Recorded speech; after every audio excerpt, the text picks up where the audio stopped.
এই একদম ধান নিয়ে দো বাকর কুচিয়ে চলবে। বাকর, দো বাকরটা কি?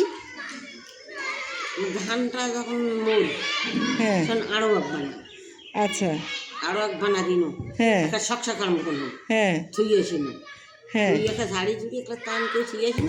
হ্যাঁ পরের দিনে যাবো উন্নের না নোড়ার দেবো, হ্যাঁ। বাদ দেবো শকশকার চাল আয়নার মতন বলবো।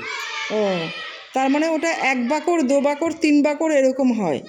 তিনবার মানে প্রথমটা দেওয়ার এক বাকর, এক বাকর তুই একবার মানে একবার, সেটা এক বাকর। তাকে কয় দু বাকর। ও, আগে বাড়াবানি খাইছি না, হুম এত মাসির ওষুধ ছিল না, হুম এলা মাসির ওষুধ বেশি। হুম। কোন কারণে? কোন কারণে? কোন কারণে আমি চিনতে হবে না কোনো কোন তোমরা কারণে? কন তো আসলে কোন কারণে?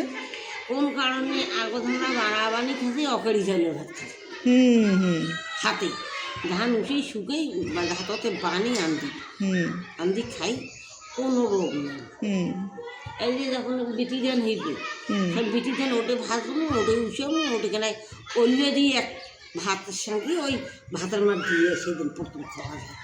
হুম। দমদমা ভাতের মাঠ এলা আছে, আর কান নেই, ডেন্টি নেই, পয়রা নেই, কিচ্ছু নেই এলা এলাদের আসে হুম। এলা কিছু নেই। এলা যত আগে এই ঘুরতে না ভাতের মারকে বলা হয়েছিল ভাইতন, ভাইতন কইছিল তাই না? এ ভাইতন ফিরে আবার ভাইতনের ডাইলও খাইছে নাকি? ডাইলটা কেমন করে রান্ধিছেন তাহে? ডাল কেমন খেলেন তেলানি দিন না, তেলানি দেয়? এইটুকু আমার তেলানি দিই, হ্যাঁ তোমার ভাতের মারা হয় হ্যাঁ তেলানি দিয়ে